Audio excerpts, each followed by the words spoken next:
الفيديو ده هقول لك اسعار العربيات زيرو 26 دي من 670,000 جنيه لحد مليون جنيه. يبقى احنا معاك 670,000 لحد مليون. يبقى الفيديو ده ليك انت لو عايز تشتري عربيه. اول عربيه معانا البروتون ساجا. العربيه دي اوتوماتيك فيها عمليات اي بي اس باج جنوط، هي تقفيل محلي 670,000 جنيه. ثاني عربيه معانا النيسان صني المانوال سعر 145,000 جنيه. البي واي دي الاف 3 المانوال بسعر 650,000 جنيه. شيري اريزو 5 المانوال بسعر 650,000 جنيه والاوتوماتيك 705. صني الاوتوماتيك ب 735,000 جنيه. الاف 3 الاوتوماتيك ب 750,000 جنيه. الاف 3 اللي هي البي واي دي اف 3 اوتوماتيك 750,000 جنيه. الاكسنت الار بي 800,000 جنيه. الاوبترا الجديده 745,000 جنيه. جي ال ام جراند ب 890,000 جنيه. الانترا اتش دي ب 990,000 جنيه. والام جي 5 ب 990,000 جنيه. بايك 5 بلس 920,000 جنيه. سويفت الهاتش باج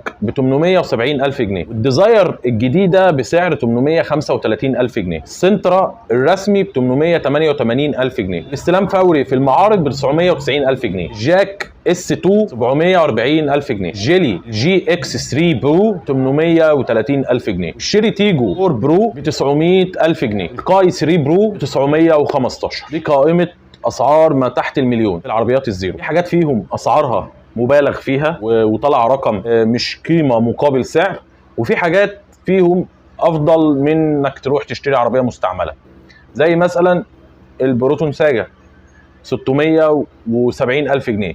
هي نزلت باقل من كده بس دلوقتي بقت ب 670,000 جنيه. اما مثلا العربيات اللي سعرها مبالغ فيه ومش قيمه قصاد سعر، زي مثلا السنترا ب 888 سعر رسمي وما ما بتستلمش، اما في الاستلام ب 990,000 جنيه، فرقمها مش قيمه مقابل سعر نهائي. مع فتيس طبعا سي في تي اللي ناس كتير اشتكت منه. زي مثلا برضو السويفت الهاتش باج سعرها 870,000 جنيه، رقم برضو مش قيمه مقابل سعر نهائي. وبرضو الديزاير برضو مش قيمه مقابل سعر خالص. الاوبترا الجديده 745 وده رقم برضو يعني معقول شويه كقيمه مقابل سعر. الشيري اريزو برضو قيمه مقابل سعر كويسه جدا 705,000.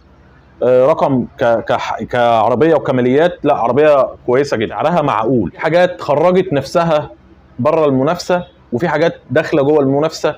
يعني العربيات اللي احنا بنتكلم فيها اللي داخله على المليون دي اللي هي من بعد 800,000 مش قيمه مقابل سعر خالص. فانا رايي ان العربيات اللي احنا اتكلمنا عليها دلوقتي الزيرو دي من اول ال 600 لحد ال 800 معقول، لكن اللي عدى ال 800 دول مش قيمه مقابل سعر خالص. لسه برضو المنافسه شغاله. العربيات الزيرو لسه الشركات عمالين يعاندوا مع بعض وينزلوا في الاسعار، اللي بينزل ب 100,000 واللي بينزل ب 250,000. فالموضوع اللي عايز يشتري يصبر شويه يتأنى لحد ما الاسعار تظبط اكتر عن كده.